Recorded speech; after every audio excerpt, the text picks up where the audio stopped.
Delighted to be here to finish the work on HB 123. This is a really happy day. We don't often get opportunity to do something this exciting and this happy for individuals who go through our foster care system. And I'm going to turn the podium over to Representative Krista Griffith and other legislators who were instrumental in getting this piece of legislation passed in the Senate, all that they do for these children. And a privilege for me also to welcome my wife, Tracy, who's here. Yay! Where are she? I left the house this morning without saying goodbye, and so she came here to make sure that I'm on my way to D.C. later today. Representative Griffith. Good morning, and thank you, Governor Carney, for making this important bill a priority for you, and thank you to Senator Tizzy Lockman for partnering with me and making sure that HB 123 was approved this year by the General Assembly. Senator Lockman can't be with us today, but I know she's excited, as we all are, to see this bill signed. And thank you to my Majority Leader, Val Longhurst, who helped usher this bill through the General Assembly. It's an honor to have First Lady here with us today. And I also want to say thank you to so many people who, behind the scenes every day, do what they can to make sure that youth in foster care receive the best treatment and best outcomes that they can, including Secretary Manning, Josette Manning, Chief Judge Newell, the Family Court, attorneys and social workers, and CASAs and guardians ad litem, volunteers from organizations like Independent Living for Young Adults, and Caroline Jones of Kind to Kids. Thank you to the leaders of our wonderful post-secondary schools, Del Tech, the University of Delaware, and Delaware State University. Without you, this bill would not be possible. You are turning dreams into realities for many youth in foster care. Thank you especially to Maida Barrios, and Dakia Hunter McKnight, two phenomenal young women who will speak better than I can about why this legislation is important in just a few minutes. I'd like to take a personal moment and thank Patty Daly Lewis, who was director of the Family Division of the Department of Justice.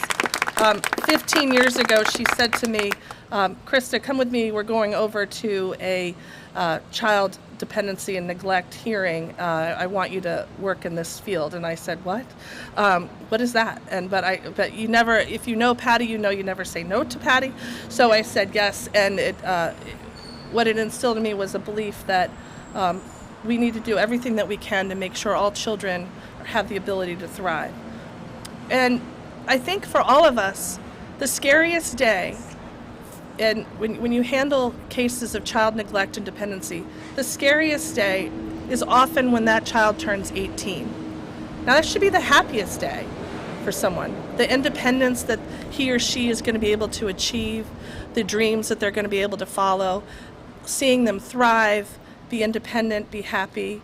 But it was often the scariest day because for many of us, we weren't able to answer the question that they had for us, which is what's next? What's next for me? And as much as we have wonderful independent living programs, it still is an obstacle when children who are turning 18 don't have that family support, that emotional support, that financial support to help them become adults. So today, that changes. Today, we're going to see that the scary things that can occur for youth in foster care will hopefully be reduced.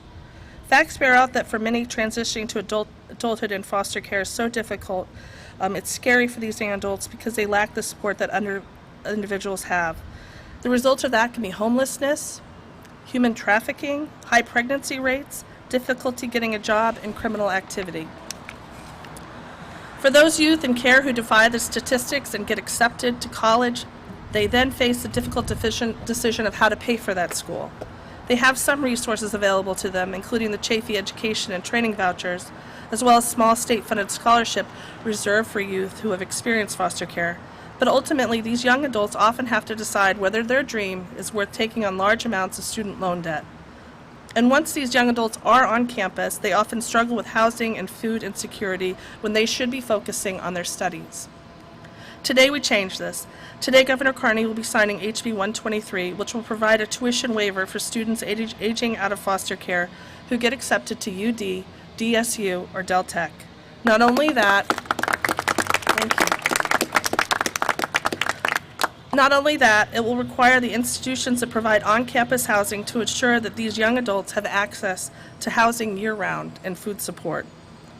For 10 years, the Kids Department has partnered with DSU to provide year-round on-campus housing for students who have aged out of foster care and were accepted to DSU. This partnership has been invaluable to giving the opportunity for a high-quality education to these students. So thank you to DSU for being a leader, and it's so exciting today that we extend the same opportunity at the University of Delaware and Del Tech.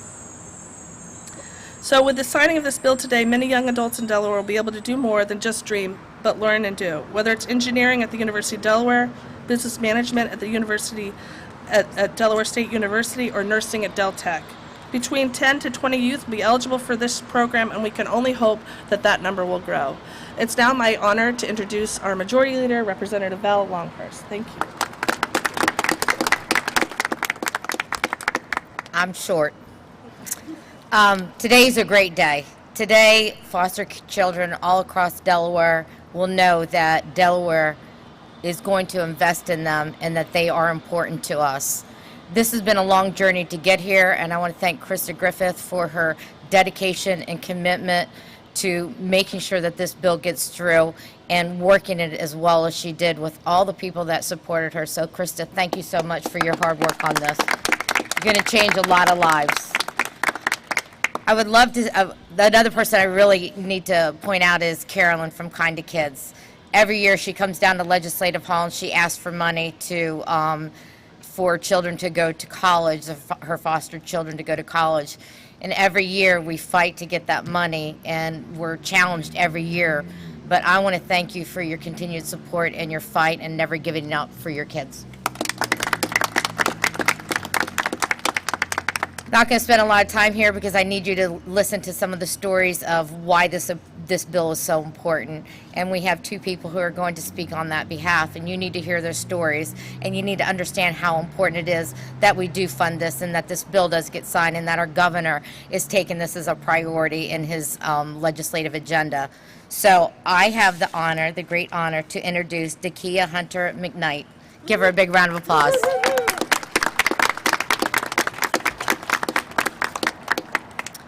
Hello everyone, my name is Dakia Hunter McKnight, and I'd like to share a few words on HB 123.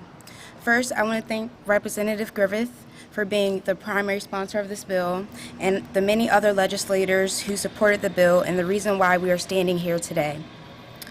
Especially my boss, Senator Lockman. To be honest, I was very nervous about speaking today, but I knew how important it was for me to represent for the many others who have walked in my shoes.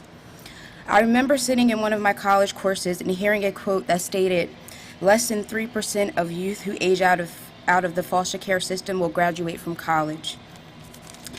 Initially, I felt relieved because that meant I was part of the 3% and I made it. But then I was also saddened by the injustice that many kids in foster care face.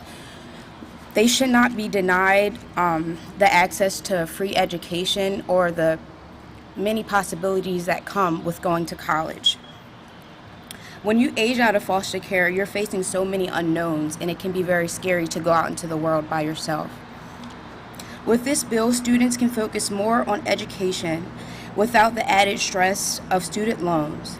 This bill will drastically improve the lives of kids coming out of foster care because they will have the financial support that they need to go to school.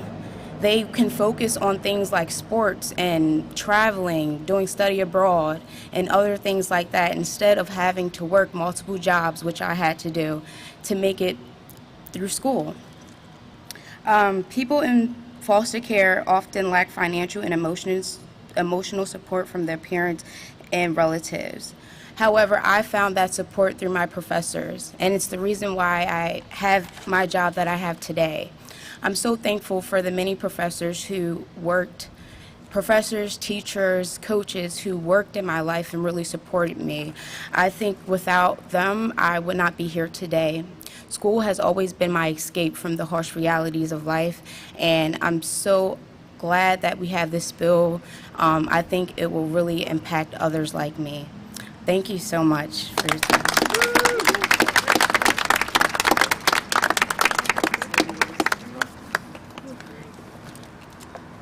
Next, we're going to hear from Maida Barrios. Maida.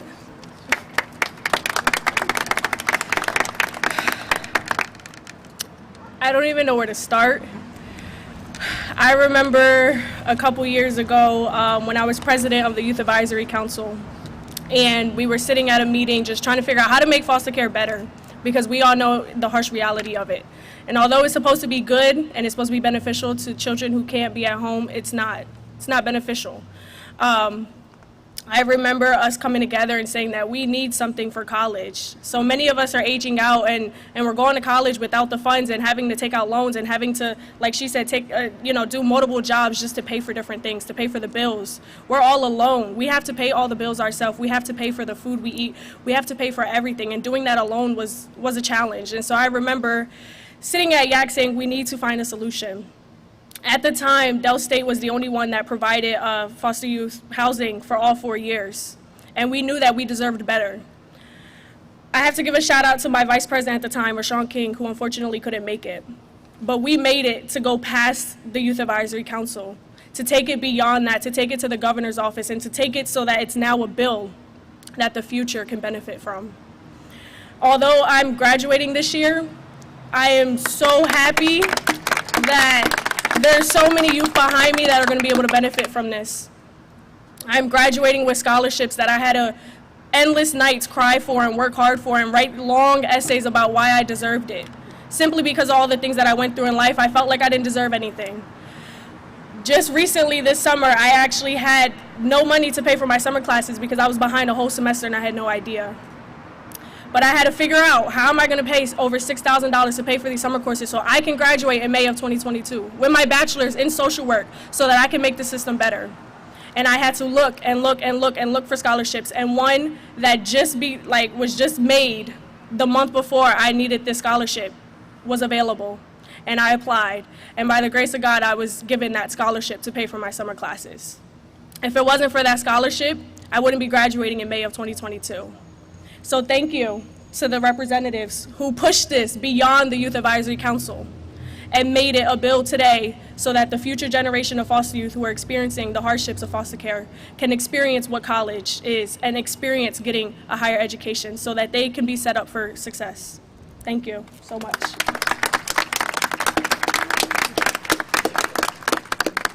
Thank you, Maida. And now we'll hear from Trini Parker, who is the director of the Division of Family Services. She and her team work every day on the front line to help youth in foster care. Trini? Thank you. Thank you, Representative Griffith. As just mentioned, I'm the director of the Division of Family Services, so we are the agency that works closely with foster youth. I have some prepared notes, but I'm probably going to divert off of this because you don't want to hear the same thing mentioned over and over again. So I'm actually going to start by saying thank you to the courageous youth who are here with us today. I don't need them to identify themselves, but I just want to give you a shout out.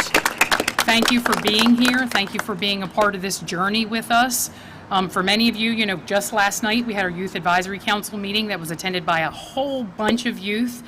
We talked a little bit about this, so we're ready. We're ready to go. We're going to spend the money. We're good. So I also want to take a moment to recognize Maida, who just spoke. Maida is a proud Hornet. As she mentioned, she's getting ready to graduate next year. We got a little shout out there for DSU. I'm not a DSU graduate, but I am kinda, because I graduated from Wesley. So I'm DSU adjacent now, right? Right, I'm DSU adjacent. So I had the chance to meet Maida when she was still in high school. We had an opportunity for a shadowing event. Maida jumped at the opportunity to spend the day with our Lieutenant Governor, Bethany Hall Long. She got to do some really great things, and from that point forward, she has kind of been riding this path with us, parallel. She never says no. She shows up here, she does videos, she's done a number of them to advocate for the youth who are coming on board and who can benefit from this opportunity. So I just really want to thank Maida for her time in doing that. I also want to express my gratitude to the teams at Dell State, the University of Delaware, and Dell Tech. Their commitment to providing our youth with this opportunity and their continued partnership with the Children's Department was really crucial for us moving this forward. So I don't know if any of them are here. If you are, thank you very much. I appreciate your partnership. We've had some discussions about some of the services that we provide to our youth. So we've talked a little bit about independent living. And I just want to highlight the hard work of our independent living program manager, Sophia Elliott. Give us a little shout out. Sophie and a whole bunch of people work tirelessly to make sure that we have opportunities. And Sophie was very instrumental in helping us move House Bill 123 forward. In the Children's Department, you know, this is something that's extremely important to us. We're very, very happy to be here today. And I just want to recognize Secretary Manning for her tireless support of the efforts that we have, and also for her team, for those of us who are doing this work. So thank you, Secretary, for that. I also want to thank our Chief Policy Advisor, Meredith Seitz. Without her, I don't know how we would have moved forward with this. She manages all of our policies and takes care of things in Dover. So Meredith, thank you for that. And Jen Reaney, who is probably hiding behind a camera.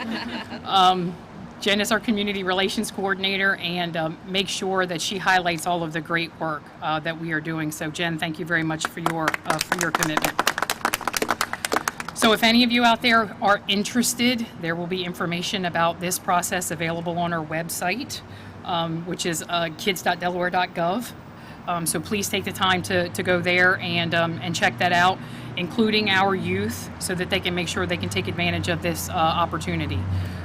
In closing, I just want to thank the prime sponsors of this legislation, Representative Krista Griffith, House Majority Leader Val Longhurst, Senate Majority Leader Whip Elizabeth Lockman, and Senator Nicole Poore for their advocacy and support.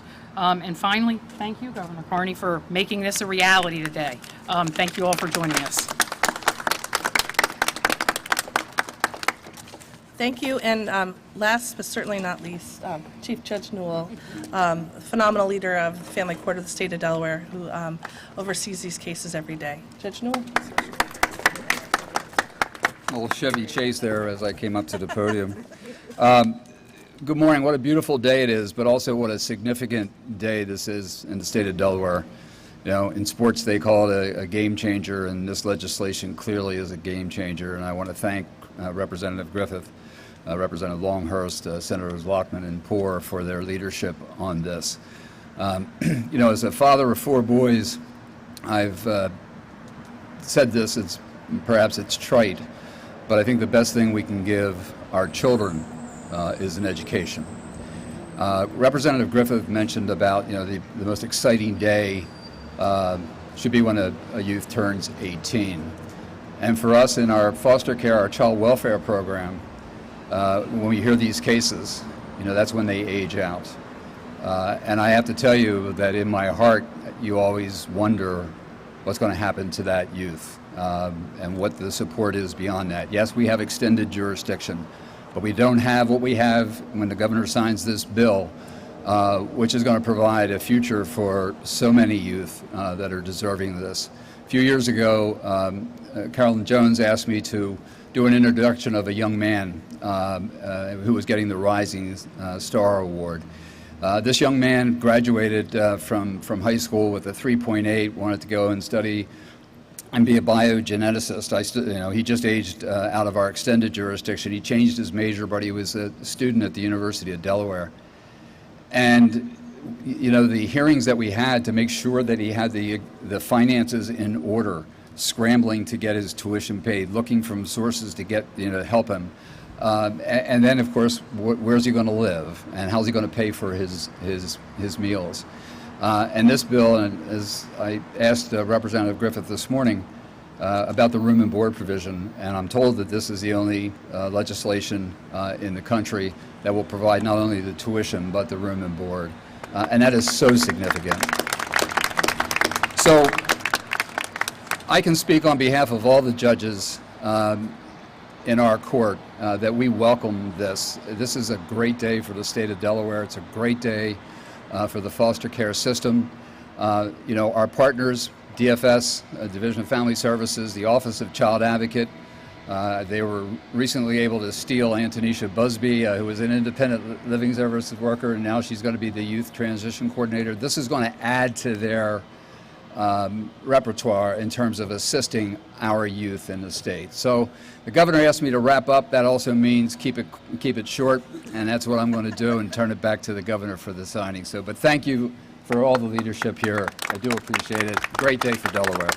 Thank you, Chief Judge Noel. Put your hands together for the Chief Judge, the tremendous work that he and his judges in the court does every day. This is a happy day. It's a sunny day, a warm day, a day to really to celebrate, but it's also a day to thank all the folks who do this work every single day. Secretary Manning has been mentioned. She and her team, where are you, Josette? I'm right here. Secretary Manning might have the hardest job in state government, the work that they do, tremendous work. All the foster parents that make it possible for these children to, and I think the Chief Judge had it right, which is the best thing that we can do, the best gift that we can give to our children, and these are our children, is a good education. And that's exactly what this bill does. And so it's a privilege for me to finish off the great work of our legislators, Representative Griffith, Representative Longhurst, Senator Lockman, and all the rest, because they care about our children. Where is Representative? There she is. Senator Maida and Dakia, why don't you hold Absolutely. one side here? There you go, this is your bill.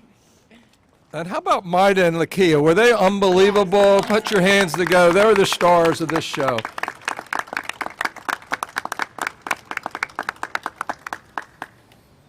All right, back to work.